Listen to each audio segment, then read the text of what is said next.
कहानी सुनोगे? इस कहानी में दो लोग हैं।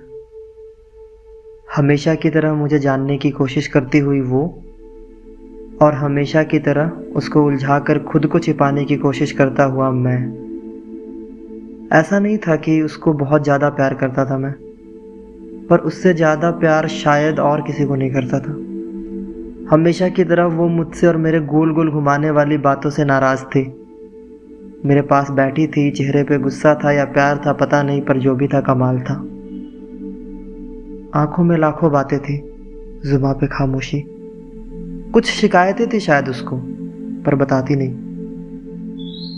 अब बस इंतज़ार था कि कोई तो कुछ बोले, कोई तो ये चुप्पी तोड़े। फिर अचानक से उसने पूछा, तुम्हारी किताब कहाँ है? मेरी किताब? मैं ही तो हूँ। हाँ मालूम है, पढ़ना मुश्किल होता है लोगों के लिए। पुरानी हो गई है ना, पन्ने पीले पड़ गए हैं और शब्द धुंधले। यहाँ तक काफ़ी लफ्ज़ तो मिट भी गए हैं। उसने बोला, पर क्यों? किताब से शब्द ऐसे ही गायब होते रहे तो पढ़ेगा कौन? किताब खुद ही भूल जाएगी कि लिखा क्या था। फिर मैंने उससे कहा, किताब अपने शब्दों को नहीं भूलती, और जिसमें शिद्दत होगी उसे वो मिटे हुए शब्द भी दिखने लगेंगे। मैं कोशिश करती हूँ पढ़ने की, समझने की। पढ़ने की कोशिश की तो पढ़ नहीं पाओगी, और समझने की कोशिश की तो दिक्कत है। क्यों? क्या दिक्कत है? क्योंकि समझ आ जाऊंगा तो तुम्हारी पसंदीदा किताब बन जाऊंगा।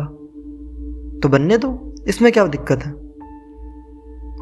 फिर मैंने उसे समझाया कि पसंदीदा किताब ज़माने और ज़रूरतों के अनुसार बदल दी जाती हैं। फिर पाया जाऊंगा मैं किसी फ़र्श पे पड़ा हुआ, या किसी पुराने अलमीरे में, या शायद हज़ारों किताबों के बीच कहीं गायब हो जाऊंगा, कहीं खो जाऊंगा, फिर कभी नहीं मिलूंगा।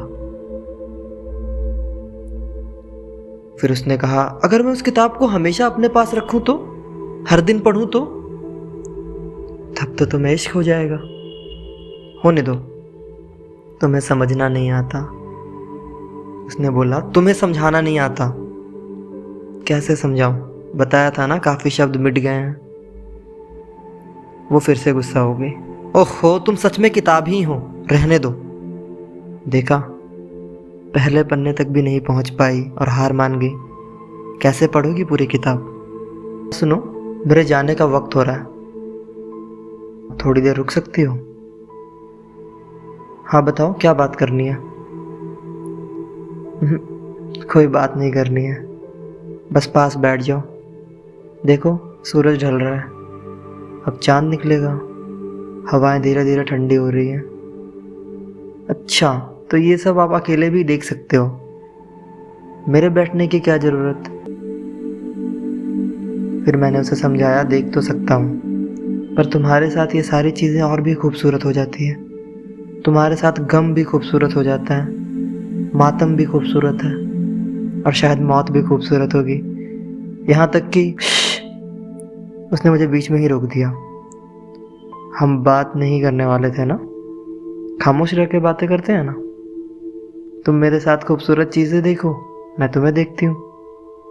अरे, तुम बातें नहीं घुमा सकती मेरी तरह, ये सिर्फ मैं घुमा सकता हूँ। फिर जो उसने बोला वो मैं कभी नहीं भूल सकता। उसने कहा, बिल्कुल घुमा सकती हूँ, तुम किताब हो तो क्या, एक हिस्सा तो उस किताब का मैं भी हूँ ना।